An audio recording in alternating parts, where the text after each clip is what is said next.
ಗೃಹ ಸಚಿವ ಪರಮೇಶ್ವರ್ ಅವರ ಒಡೆತನದ ಶಿಕ್ಷಣ ಸಂಸ್ಥೆಗಳ ಮೇಲೆ ಇಡಿ ದಾಳಿ ನಡೆಸಿದ ಪ್ರಕರಣಕ್ಕೆ ಸಂಬಂಧಪಟ್ಟ ಹಾಗೆ ಸಿಎಂ ಮತ್ತು ಡಿಸಿಎಂ ಕೆಪಿಸಿಸಿ ಕಚೇರಿಯಲ್ಲಿ ಮಾಹಿತಿಯನ್ನ ಅಧಿಕಾರಿಗಳಿಂದ ಪಡೆದುಕೊಳ್ತಾ ಇದ್ದಾರೆ. ಯಾವ ಪ್ರಕರಣಕ್ಕೆ ಸಂಬಂಧಪಟ್ಟ ಹಾಗೆ ಇಡಿ ದಾಳಿಯನ್ನ ನಡೆಸಲಾಗಿದೆ ಎತ್ತ ಅನ್ನೋದರ ವಿವರಗಳನ್ನ ಸಿಎಂ ಸಿದ್ದರಾಮಯ್ಯನವರು ಮತ್ತು ಡಿಸಿಎಂ ಡಿಕೆ ಶಿವಕುಮಾರ್ ಅವರು ಪಡ್ಕೊಂಡಿದ್ದಾರೆ ಅಂತ ತಿಳಿದು ಬರ್ತಾ ಇದೆ. ಇನ್ನು ನನಗೇನು ಗೊತ್ತಿಲ್ಲ ಈ ವಿಷಯವಾಗಿ ನಾನು ಏನು ಹೇಳಲಿ ಅಂತ ರಿಯಾಕ್ಷನ್ ಕೂಡ ಕೊಟ್ಟಿದ್ರು ಸಿಎಂ.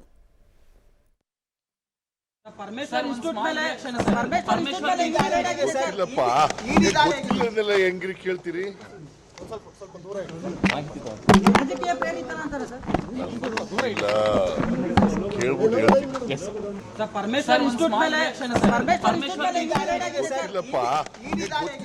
ಹೆಂಗ್ರಿ ಕೇಳ್ತೀರಿ?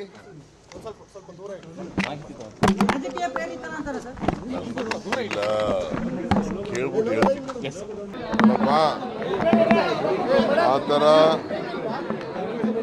ಎಜುಕೇಶನ್ ಇನ್ಸ್ಟಿಟ್ಯೂಷನ್ಸ್ ಮೇಲೆ ಮಾಡೋಂಥದ್ದು ಏನಿದೆ, ನನಗೆ ಸರಿಯಾಗಿ ಮಾಹಿತಿ ಇಲ್ಲ. ನಾನು ಅದನ್ನು ತಿಳ್ಕೊಂಡು ನಾನು ರಿಯಾಕ್ಟ್ ಮಾಡ್ತೀನಿ ಅಂತ. ಆ ಥರ ಎಜುಕೇಶನ್ ಇನ್ಸ್ಟಿಟ್ಯೂಷನ್ಸ್ ಮೇಲೆ ಮಾಡೋಂಥದ್ದು ಏನಿದೆ, ನನಗೆ ಸರಿಯಾಗಿ ಮಾಹಿತಿ ಇಲ್ಲ. ನಾನು ಅದನ್ನು ತಿಳ್ಕೊಂಡು ನಾನು ರಿಯಾಕ್ಟ್ ಮಾಡ್ತೀನಿ ಅಂತ. ಇಡಿ ದಾಳಿಯನ್ನ ಎದುರಿಸಿರುವಂತಹ ಡಿಕೆ ಶಿವಕುಮಾರ್ ಅವರು ಎಜುಕೇಷನ್ ಇನ್ಸ್ಟಿಟ್ಯೂಟ್ ಮೇಲೆ ಇಡಿ ದಾಳಿ ಮಾಡುವಂಥದ್ದು ಏನಿದೆ, ನನಗೇನು ಹೆಚ್ಚುವರಿ ಮಾಹಿತಿ ಇಲ್ಲ, ಮಾಹಿತಿ ಪಡ್ಕೊಂಡ ನಂತರದಲ್ಲಿ ಪ್ರತಿಕ್ರಿಯೆ ಕೊಡ್ತೀನಿ ಅಂತ ಹೇಳಿದ್ದಾರೆ. ಸದ್ಯ ಮುಖ್ಯಮಂತ್ರಿಗಳಿಗೂ ಕೂಡ ಮಾಹಿತಿ ಇಲ್ಲ. ಈಗಾಗಲೇ ಮಾಹಿತಿಯನ್ನು ಪಡ್ಕೊಳ್ಳುವಂತಹ ಕೆಲಸವನ್ನ ಇಬ್ಬರು ನಾಯಕರು ಮಾಡಿದ್ದಾರೆ.